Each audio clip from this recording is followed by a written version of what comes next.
وعلى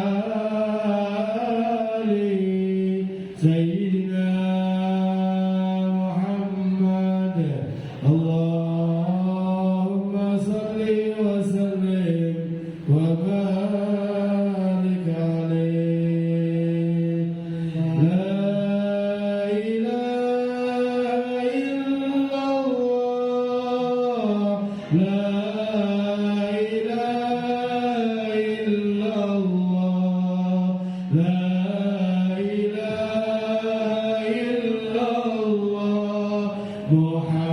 Muhammadur Rasulullah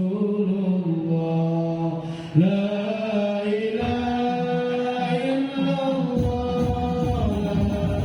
La ilaha illallah La ilaha illallah Muhammadur Rasulullah La ilaha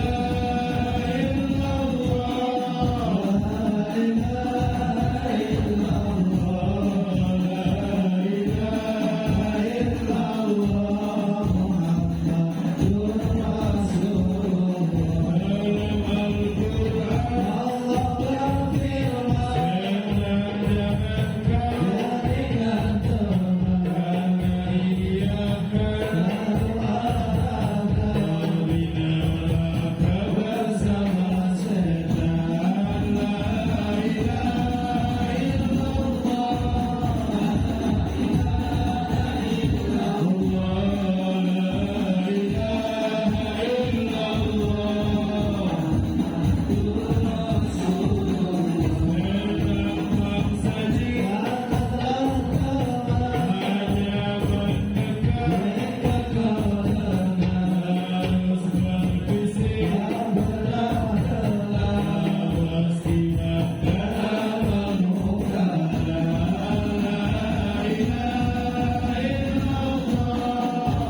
Bismillahirrahmanirrahim.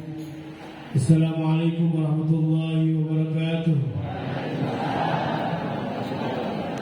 Alhamdulillahirabbil alamin wa bihi nasta'inu ala umuri dunya waddin. Wa sallallahu wa sallam ala sayyidina wa habibina wa syafi'ina Muhammadin wa ala alihi wa sahbihi ajma'in, amma ba'du. Subhanaka la ilma lana illa ma 'allamtana innaka antal alimul hakim.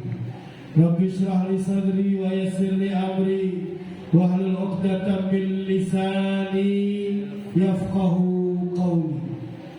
Alhamdulillah, tidak ada yang lebih baik dari ibadah setelah melaksanakan kewajiban melainkan seseorang hadir di majelis pengajian seperti ini. Sekali lagi Bapak Ibu-ibu, tidak ada ibadah yang lebih baik setelah seseorang mengerjakan kewajiban, melainkan ibadah itu bernama talabul ilmi.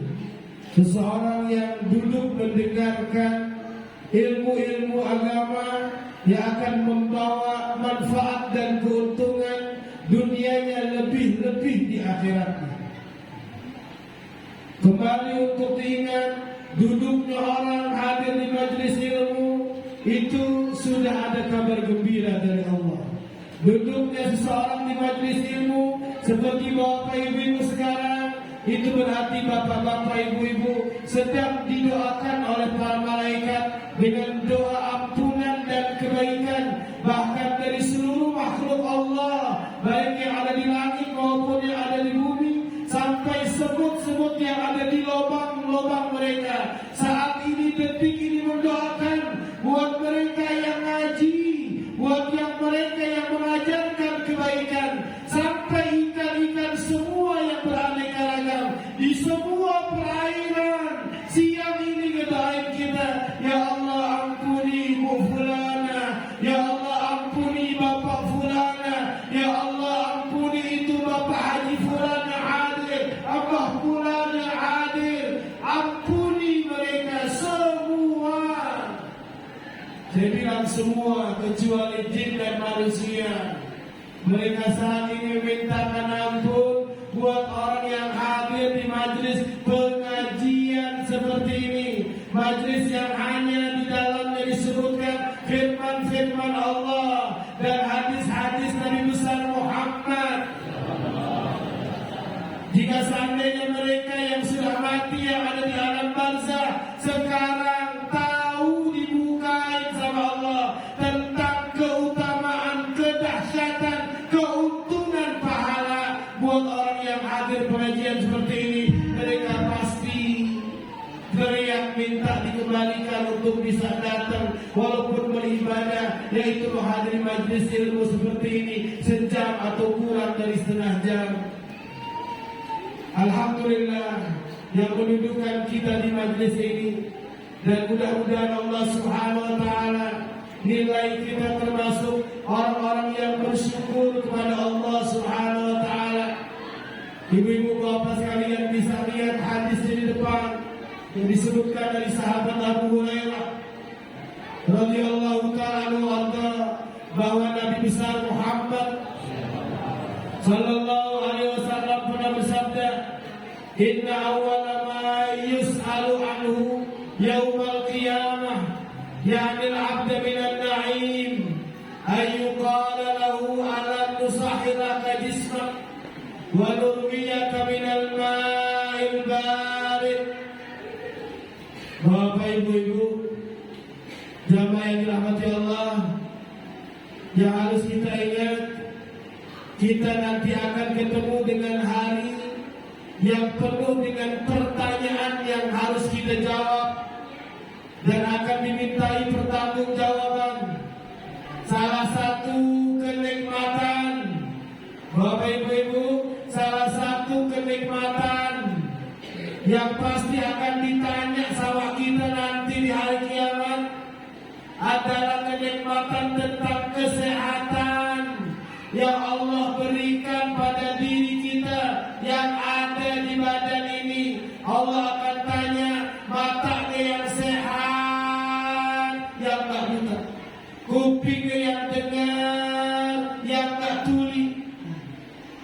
maka itu akan ditanya perutnya yang sehat, kakinya yang bisa melangkah, tangannya yang bisa bergerak.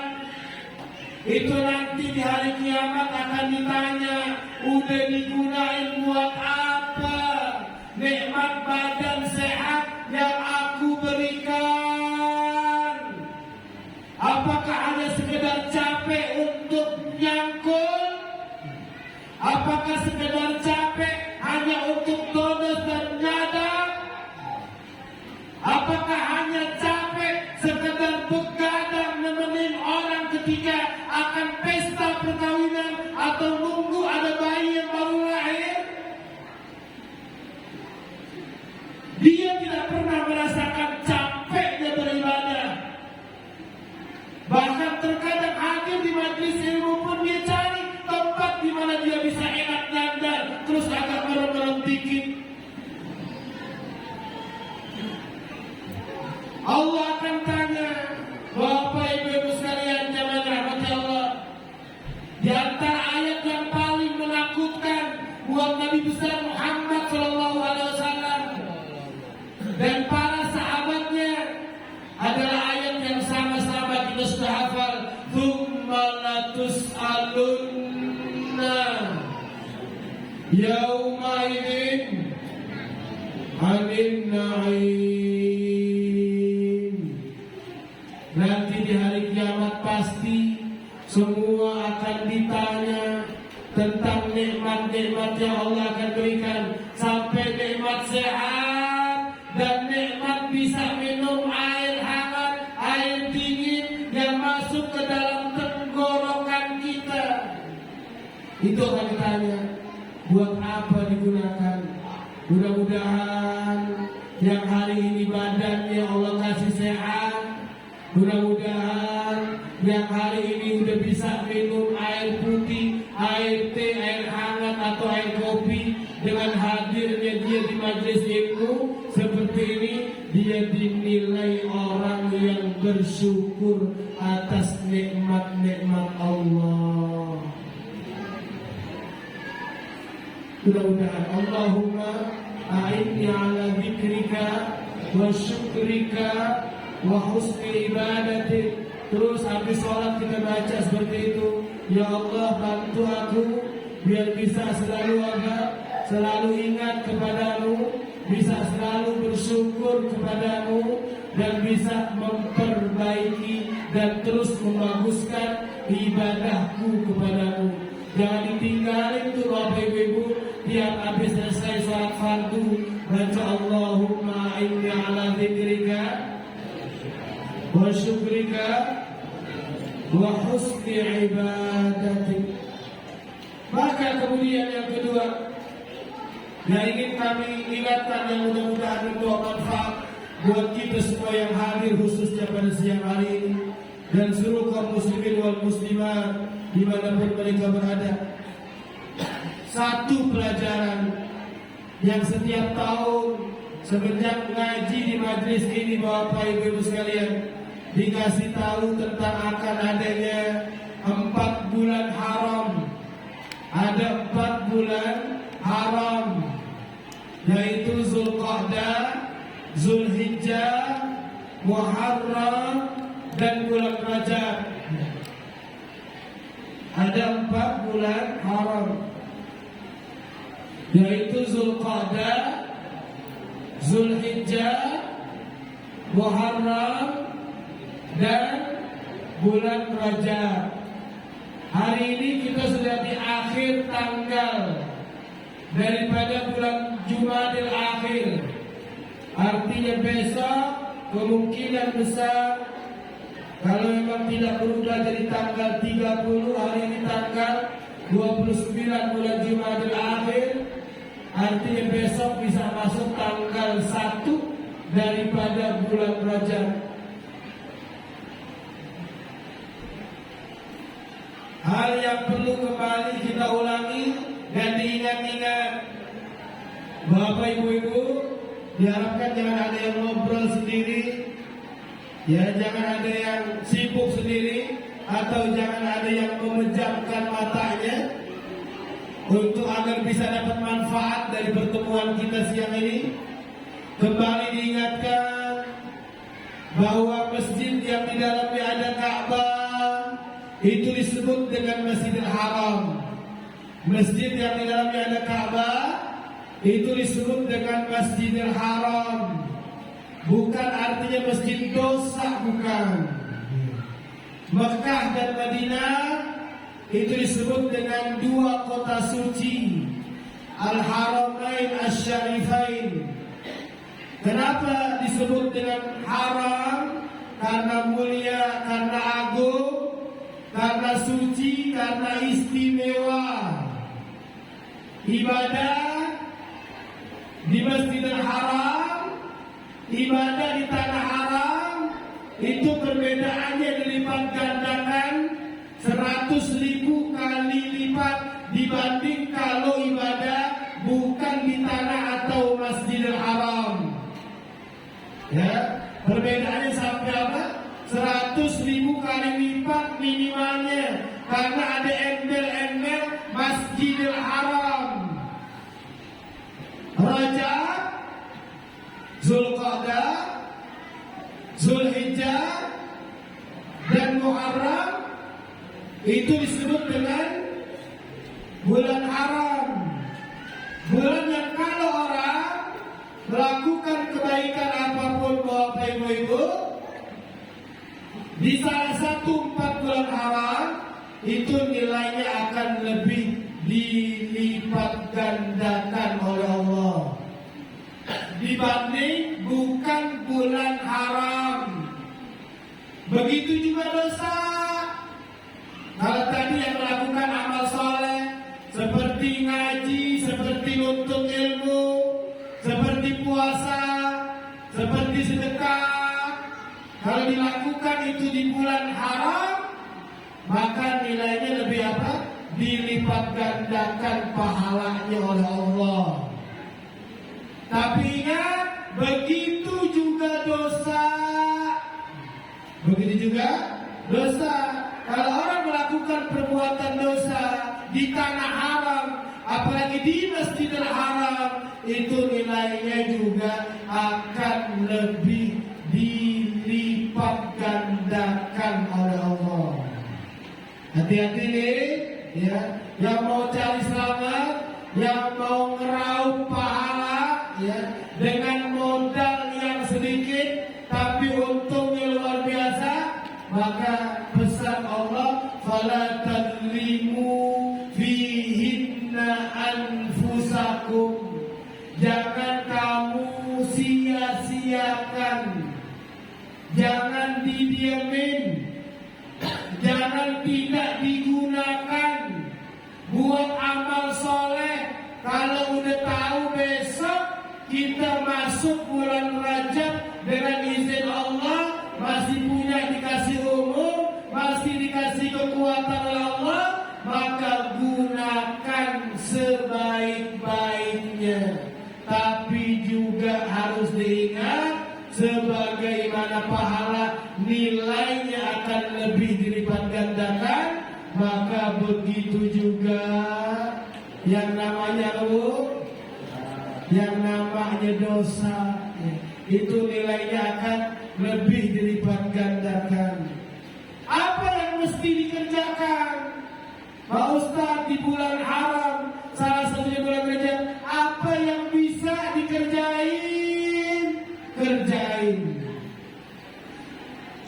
Terutama apa yang merupakan perbuatan haram yang harus ditinggalkan, maka wajib hukumnya ditinggalkan. Kesempatan siang hari ini, Bapak Ibu sekalian, jamaah yang dirahmati Allah, kita akan melihat beberapa poin, Bapak Ibu sekalian, karena kata Nabi besar Muhammad Sallallahu Alaihi Wasallam di dalam hadis Sahih Muslim, juga di dalam Al-Arba'in An-Nawawi, itu disebutkan ada sebuah hadis yang awalnya at-tahuru syatrul iman, di mana pada ujung akhir hadis tersebut, Bapak Ibu sekalian, Rasulullah mengatakan kullun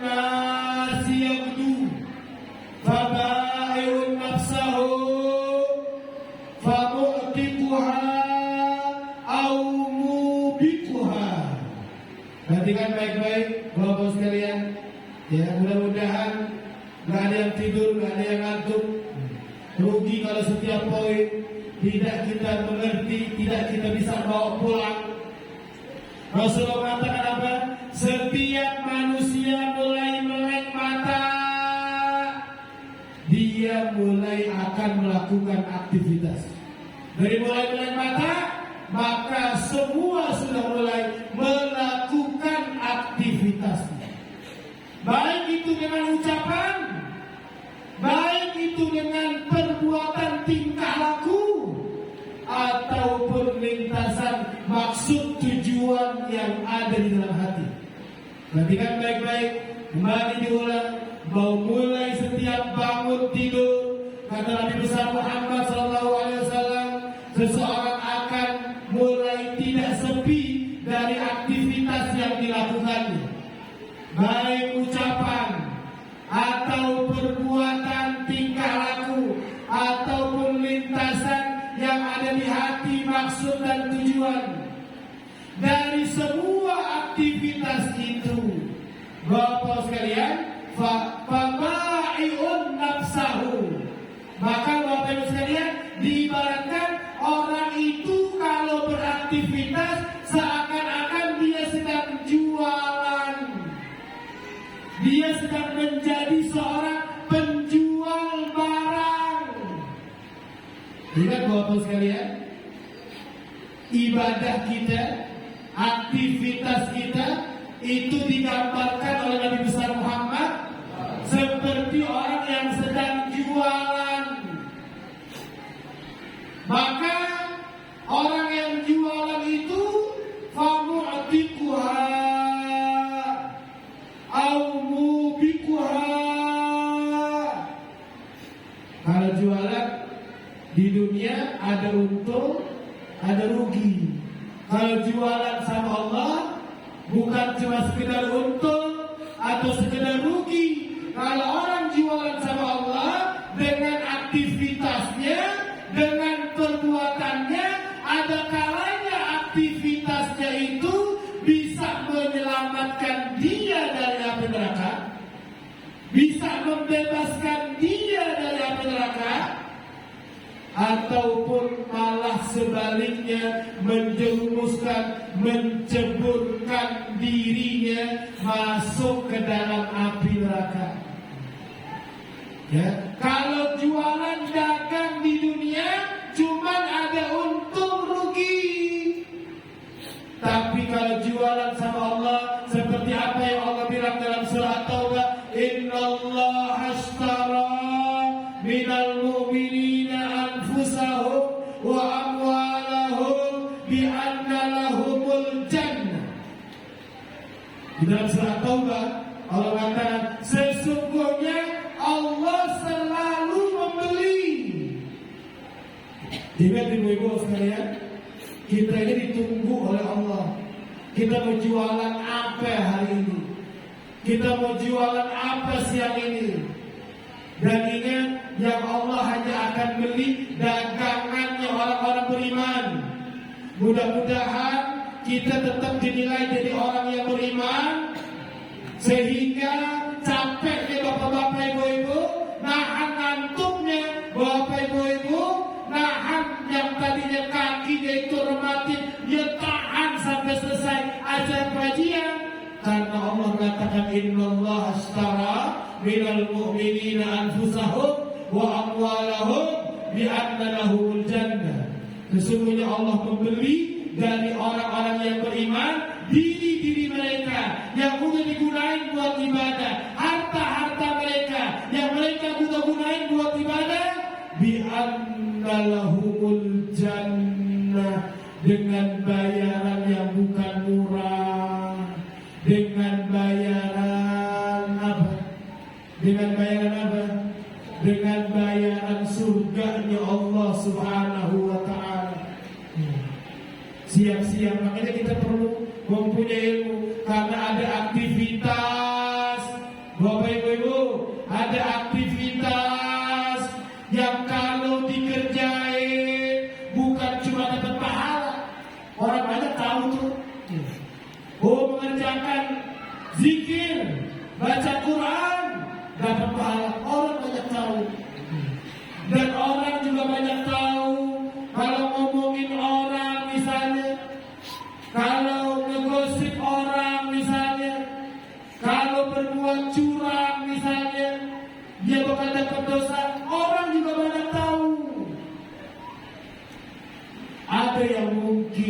Saya bilang mungkin sebagian kaum muslimin belum tahu.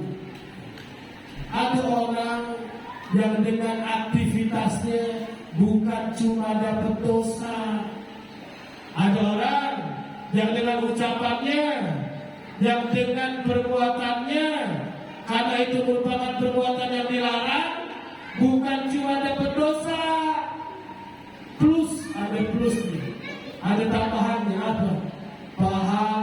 Pahala yang sudah pernah didapati karena sebuah dosa yang dia lakukan, itu pahala yang sudah didapati itu bisa dihapus oleh Allah, hilang, udah gak ada lagi atas nama dirinya.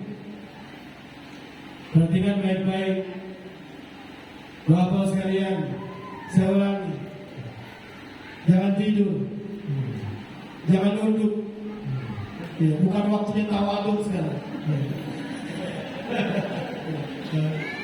Waktunya ya kita betul-betul berusaha untuk cari manfaat.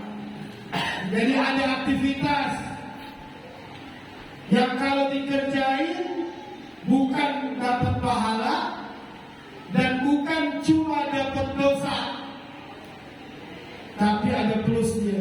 Karena emang asal mulanya perbuatan ini sesuatu yang diharamkan, tapi karena ada nilai lebih parahnya,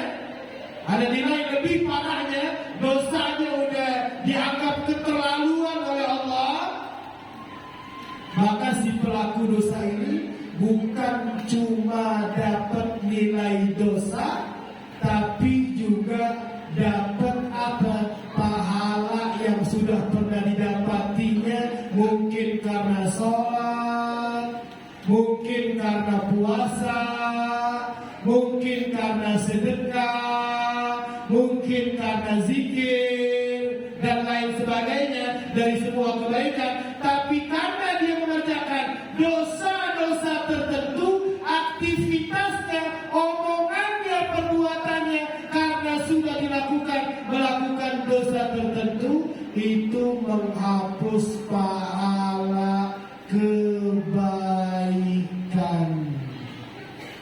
Sebagai contoh misalnya, ini sebenarnya ada 19 poin yang ditulis dari semua nilai aktivitas kita. Ini sebagai gambaran, nanti baru dibacain sama kita poin-poinnya dengan izin, dengan karunia Allah Subhanahu wa taala. Ini contoh. Mudah-mudahan sih udah banyak yang tahu. Kalau belum, kalau masih sedikit yang tahu, mudah-mudahan yang sedikit kan semuanya jadi seragam, jadi Allah kasih tahu semuanya. Ada aktivitas misalnya Bapak Ibu yang kalau dikerjain bukan cuma sekedar dosa, tapi bisa apa? Menghapus pahala amal-amal kebaikan kita. Contohnya apa? La tubtilu sadaqatikum bil manni wal adha. Dalam surah Al-Baqarah, perhatikan baik-baik Bapak sekalian, orang yang pernah sedekah, orang yang pernah bantu orang, tapi suatu saat karena orang yang pernah dibantunya ngeselin. Bu, pernah bantu orang belum? Alhamdulillah, insya Allah pernah. Cuman pernah gak kejadian orang yang pernah kita bantu tahu-tahu ngeselin kita? Benar gak? Sering katanya. Yang kejadian seperti itu, hati-hati. Itu cobaan yang Allah berikan buat kita. Jangan sampai kita nyakitin dan mungkin lo gak terima kasih sih orangnya, lo gak ingat dulu pernah saya bantu, masa sekarang lo bikin saya kesel. Waktu saya pesta bangun tratap gak kelihatan, ikut cuci piring gak kelihatan, jadi abang tamu gak kelihatan. Kemana dulu waktu kamu pesta seminggu saya gak kerja? Ada yang begitu?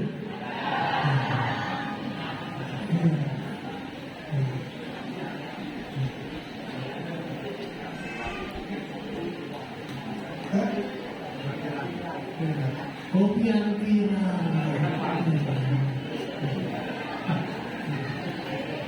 Akeh.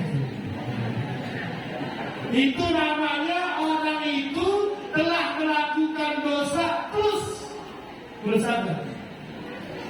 Pahala sedekahnya yang pernah dikasih sama si fulan itu hilang seketika. Kalau nggak ngaji baru jadi nggak tahu kan? Pada tahu semua kan? Ini sebelum tadi dikasih tahu, terus terang yang hadir sini udah pada tahu semua belum? Alhamdulillah, bersyukur, alhamdulillah Allah kasih tahu sama kita dengan duduk di majelis ini. Belum lagi orang yang suka ninggalin sholat asar. Belum lagi orang yang suka ninggalin sholat subuh, ditinggalin bahaya, sholat duhur ditinggalin bahaya, sholat maghrib ditinggalin bahaya, sholat isya ditinggalin bahaya.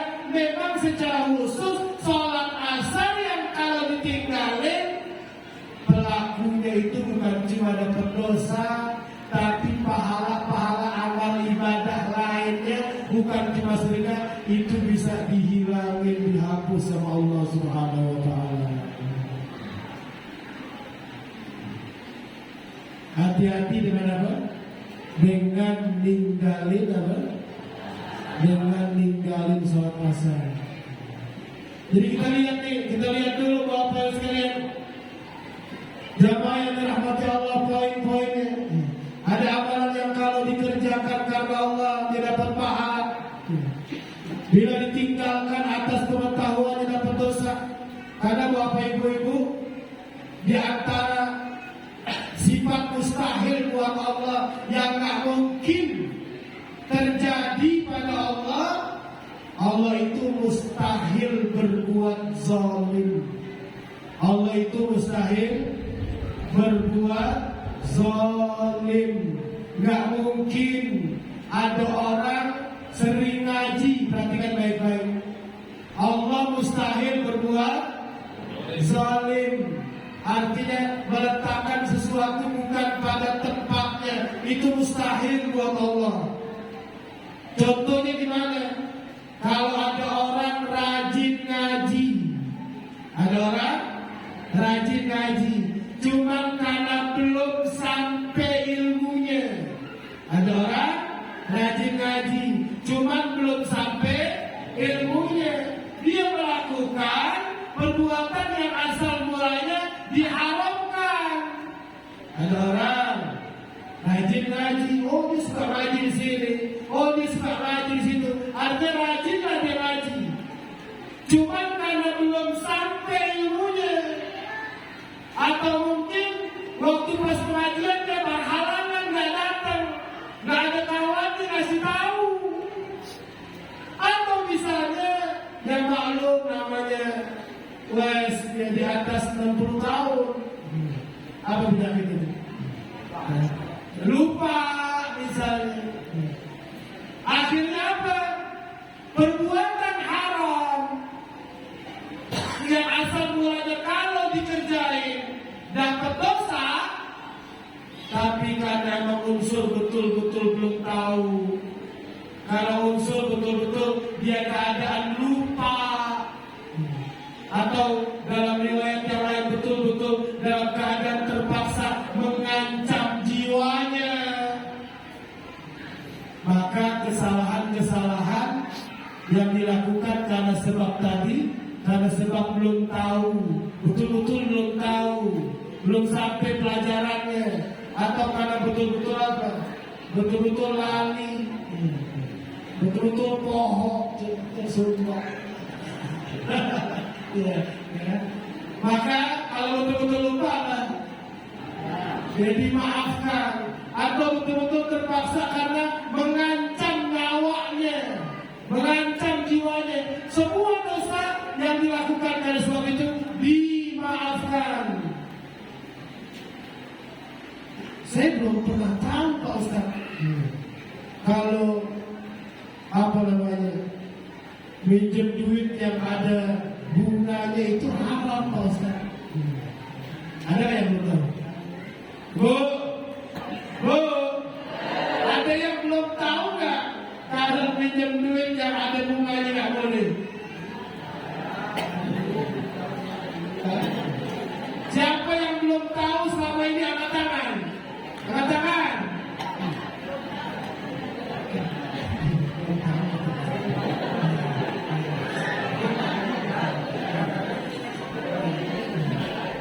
Kalau dia betul-betul belum tahu, terus sekarang dikasih tahu bahwa minjem duit yang ada kembangnya, itu diharamkan. Dosanya paling kecil seperti berzina dengan ibu kandung. Yang belum tahu, yang belum tahu, yang belum tahu apa? Yang belum tahu, dimaafkan. Yang udah tahu,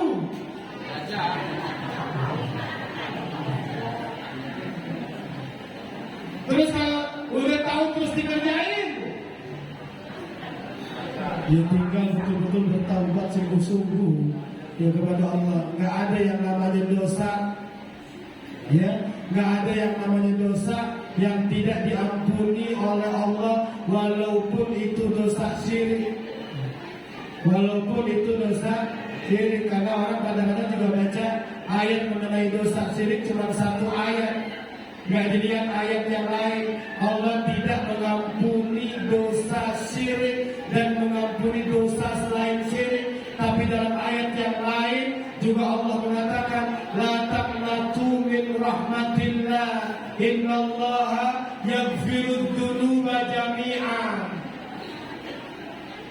Sebesar apapun dosa, termasuk dosa syirik, itu kalau pelakunya mau bertobat sungguh-sungguh, itu akan diampuni juga sama Allah Subhanahu wa taala.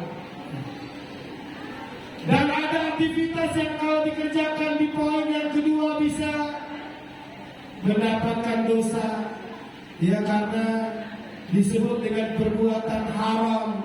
Ibu-ibu, bapak sekalian, yang harus diingat, perhatikan, bapak sekalian, ini ilmu yang mahal insya Allah, yang berharga buat kita.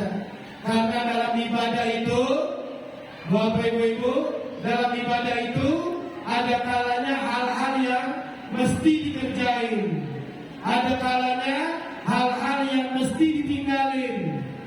Jadi dalam ibadah ada kalanya hal-hal yang mesti dikerjain, dan ada kalanya apa? Hal-hal yang mesti ditinggalin.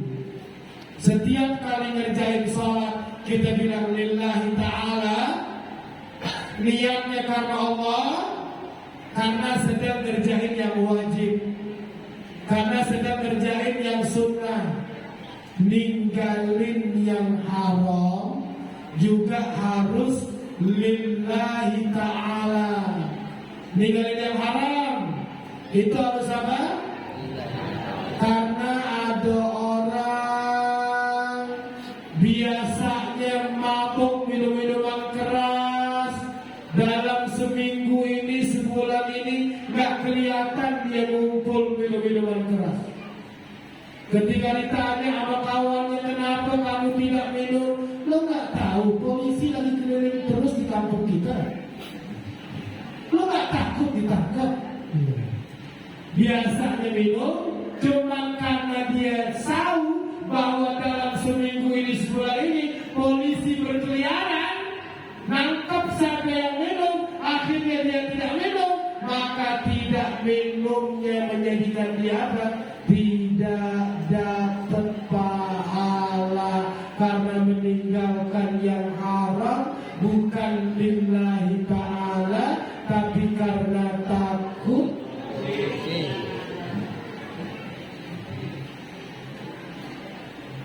Ada yang begitu? Yang juga jadi masalah, Bapak sekalian, yang juga jadi masalah, kita nggak boleh seenak-enaknya. Perhatikan baik-baik. Ngantuk kan nih?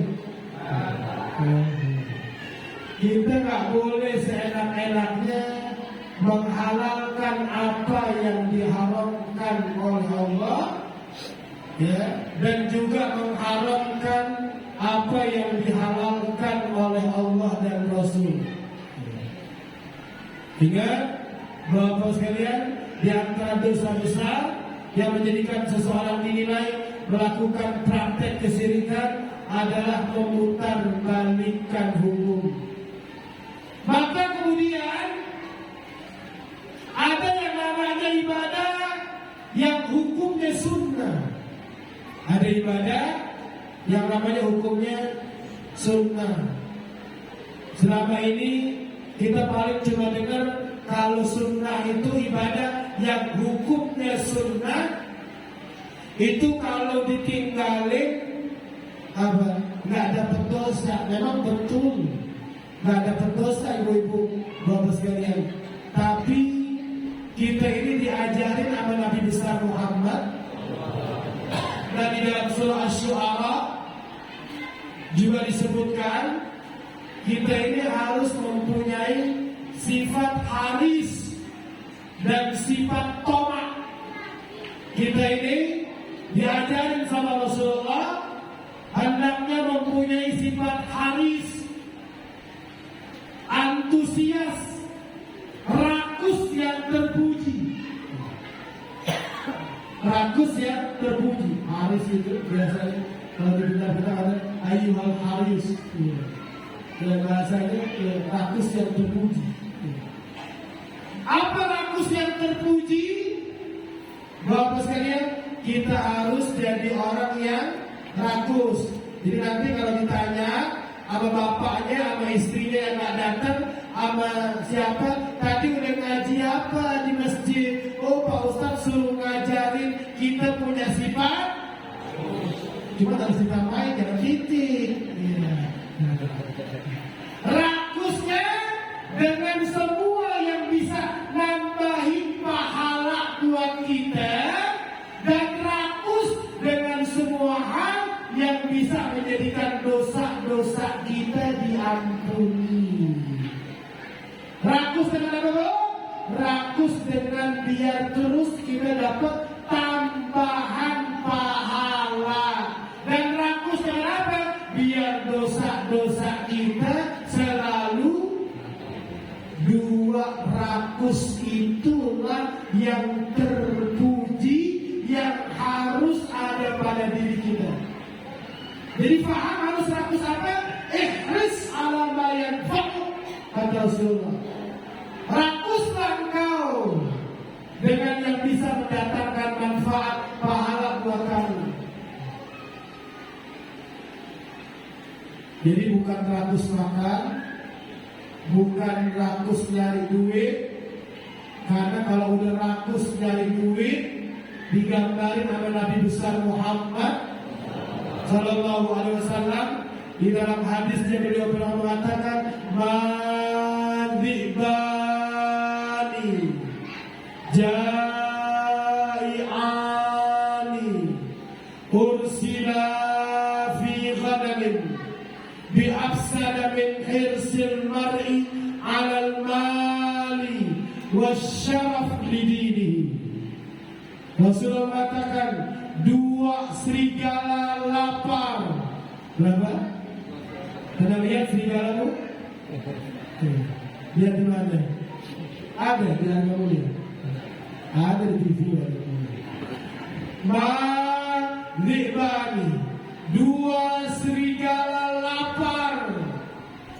Kalau dilepas dua-duanya di sekelompok kalangan kambing-kambing, maka kerusakannya hanya pada kambing-kambing yang ada. Sebatas rusaknya pada apa? Kambing-kambing yang ada. Tapi manusia kalau udah lapar sama duit, lapar sama kedudukan, kerusakannya kata Rasulullah melebihi kerusakan dua serigala lapar. Satu orang kalau terlalu lapar sama harta dan lapar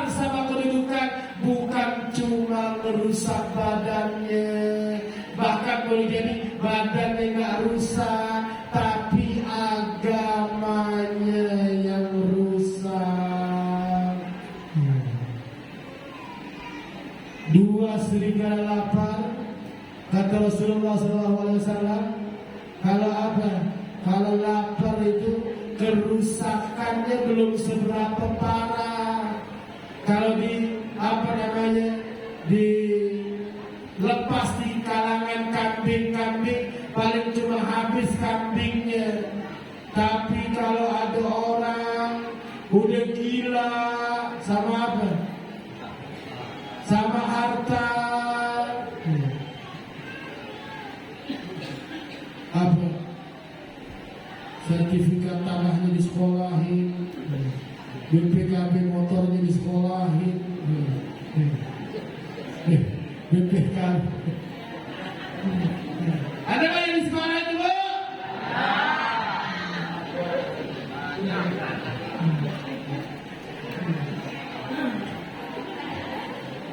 Ya kalau ya, sekolah dapat ilmu ini cuma istilahnya bagus kan? Ya itu namanya pengelabuan, pengalihan nama dosa. Emang kata Rasulullah, akhir zaman itu tanda-tanda hari kiamat ada banyak dosa yang dinamakan bukan nama aslinya. Sehingga banyak orang jadi tertarik. Siapa sih yang kira bunga itu bau cuma bunga bangkai?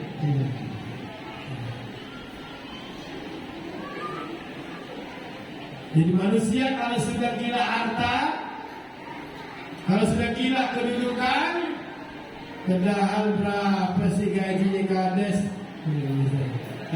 Berapa gaji kades? Tapi ada orang yang demi biar bisa jadi kades, mungkin 5 miliar, 10 miliar, dia nggak perhatiin. Yang penting nama gue. Akhirnya merusak agamanya. Allahumma shalli ala Sayyidina Muhammad. Kita selawat lagi dulu satu. Allahumma shalli ala Sayyidina Muhammad. Walaupun misalnya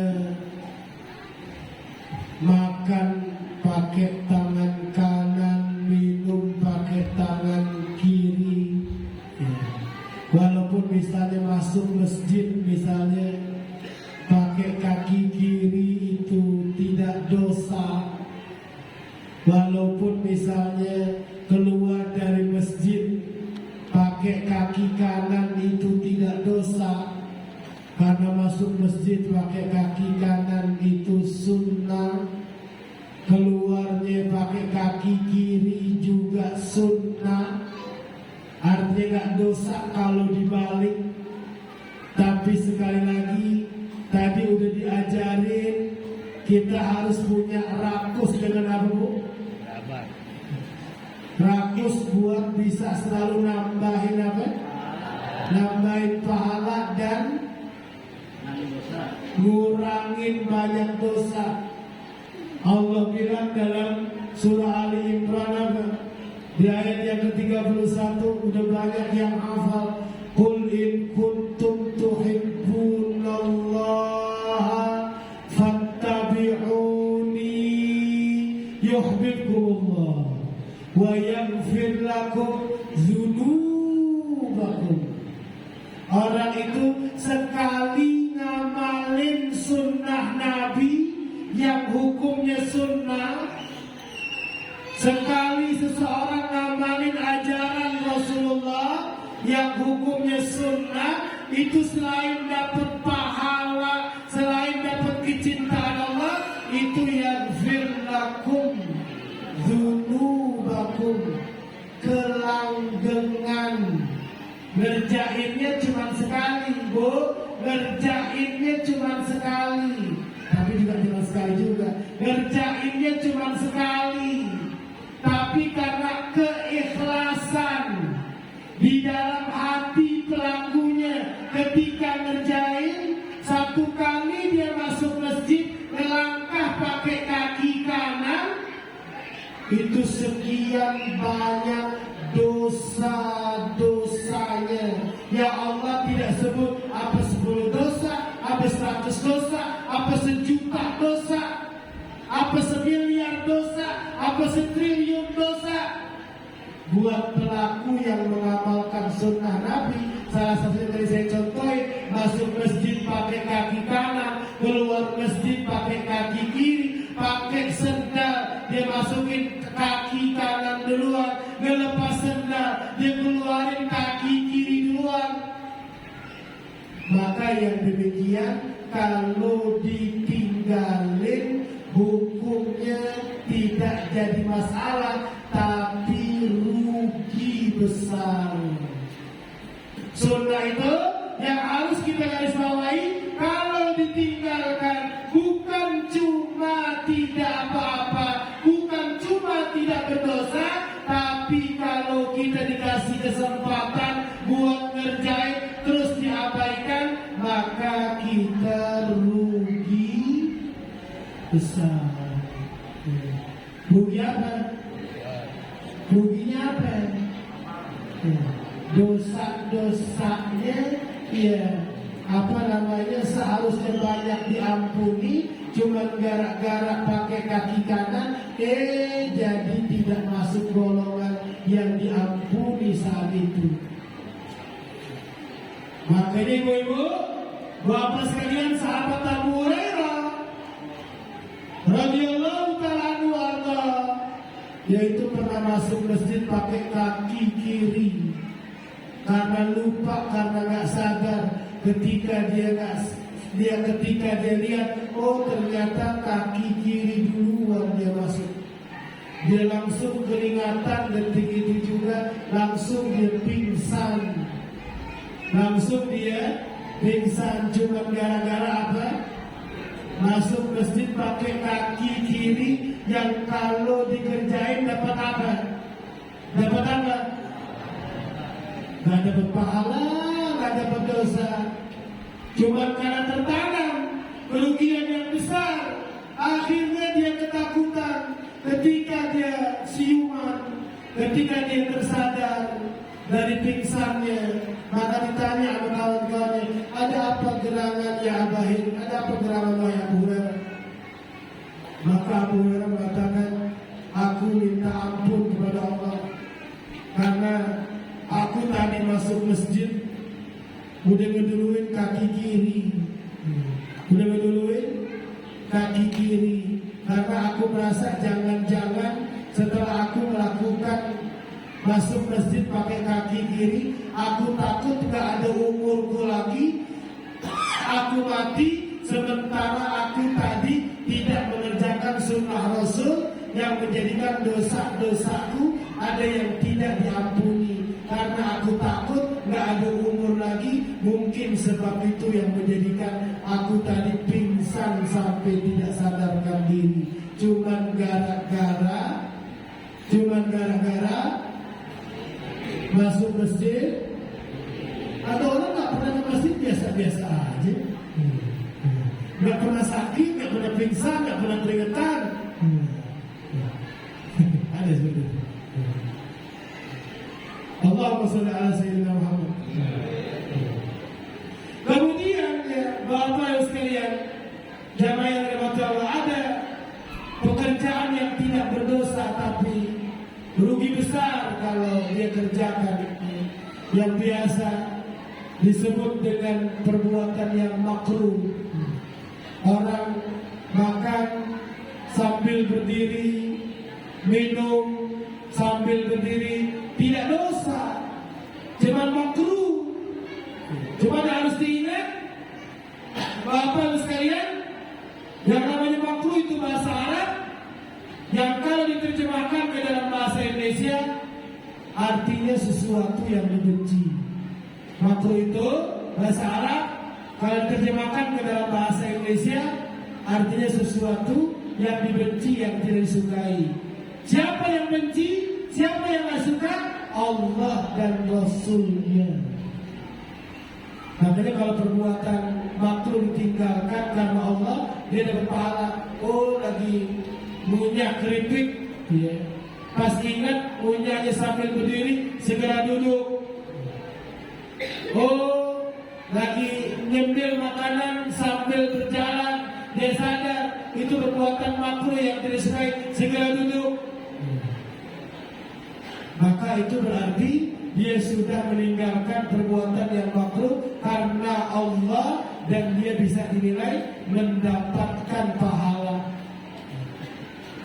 Ada juga Bapak sekalian, kalau tadi dikasih tahu, kalau tadi baru dikasih tahu, kita harus jadi orang yang rakus.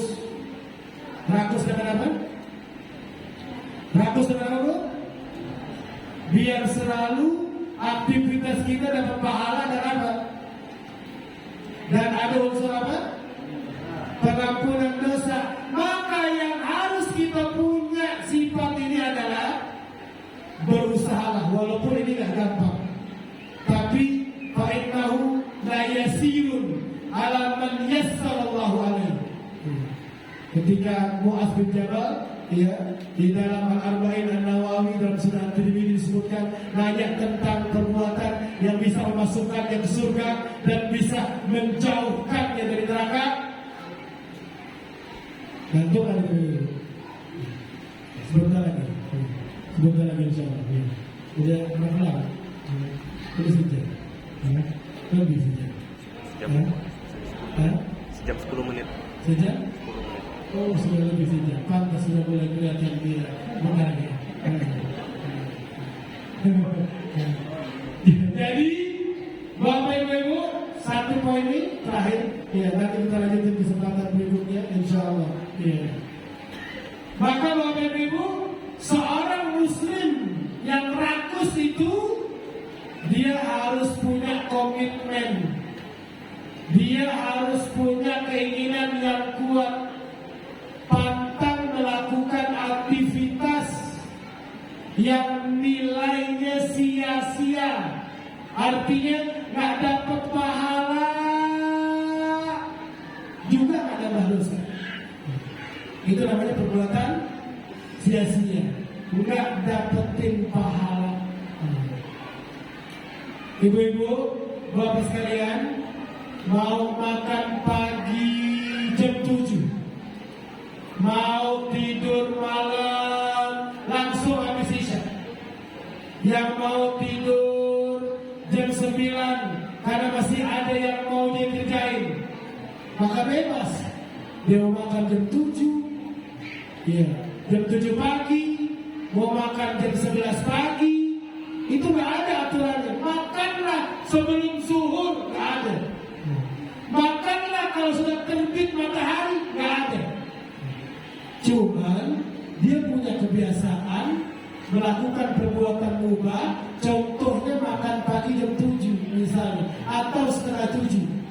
Hukumnya mubah, tapi dibalik makan paginya, sarapan paginya, yang dilakukan setengah 7 itu diniatkan agar kuat mencari yang halal, tidak loyo, tidak lemes. Maka makan paginya yang selalu harus disiapkan oleh istrinya setengah 7, maka makan paginya jadi nilai ibadah. Orang yang tidur, oh biasanya jam 10 itu baru tidur, biasanya jam 11 baru tidur, tumben bisa langsung tidur. Gak ada perintah, walaupun memang ada kebiasaan Rasulullah, kalau habis isya beliau langsung tidur, kecuali ada urusan yang manfaat. Artinya boleh. Ini tiba-tiba biasanya tidurnya jam 11, bahkan mungkin jam 12, tahu-tahu ibunya nanya, tumben Pak habis isya mau tidur?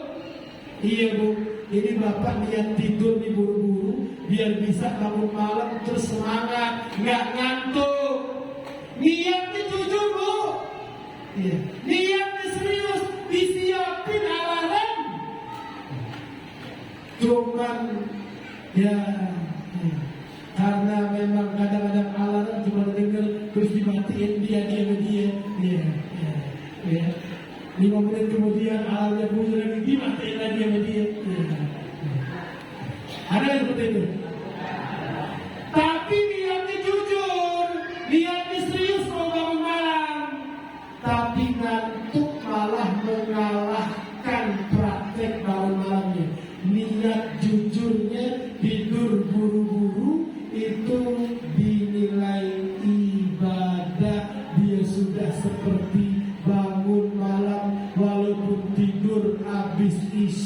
langsung itu hukumnya mubah. Yang mau jam 9 nanti juga mubah, yang mau jam 10 juga mubah. Tapi tidurnya itu karena dikaitkan dengan ibadah yang mubah jadi ibadah. Baik, cukup dulu sampai di sini. Ya. Bapak Ibu sekalian, jangan dirahmati Allah, karena menurut penelitian kalau sudah 1 jam orang dengar ceramah itu sudah mulai error. Ya.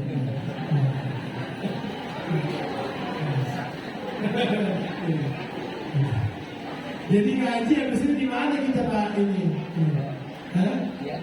Garut. Oh ngaji di Garut, Masya Allah. Ya, barakallahu fikum. Mudah-mudahan manfaat dosa-dosa ini diampuni, dikasih semangat buat ibadah dengan masuknya bulan Rajab yang masih hidup dan yang sudah wafat. Kita doakan negeri ini dikasih keamanan, keberkahan oleh Allah, pemimpinnya dikasih hidayah oleh Allah Subhanahu Wa Taala. Yang belum dapat hidayah dikasih hidayah, yang belum masuk Islam biar masuk Islam, yang masih Islam KTP biar benar Islam, yang benar-benar Islam biar istiqamah. Ala Rasulullah sallallahu alaihi wasallam ala hadhihi wa li kulli niyatin salihah. Al-Fatihah.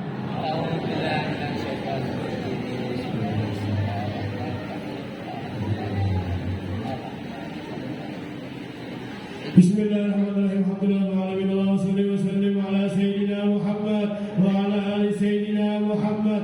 Allahumma anfa'na bima 'allamtana wa 'allimna ma yanfa'una wa zidna ilma. Walhamdulillah ala kulli hal wa a'udzu bika min 'adzabil nar. Allahumma inna na'udzu bika min ilmin la yanfa' wa min qalbin la yakhsha wa min nafsin la tashba' wa min da'watin la yustajabu laha. Allahumma ighfir lana min khashyatik ma yahulu bainana wa baina ma'asik wa min ta'atika ma تبلغنا به جنته ومن اليقين وتهون به علينا مصيبات الدنيا ومتعنا بأسماعنا وأبصارنا وقوتنا ما أحييتنا واجعله الوارث منا.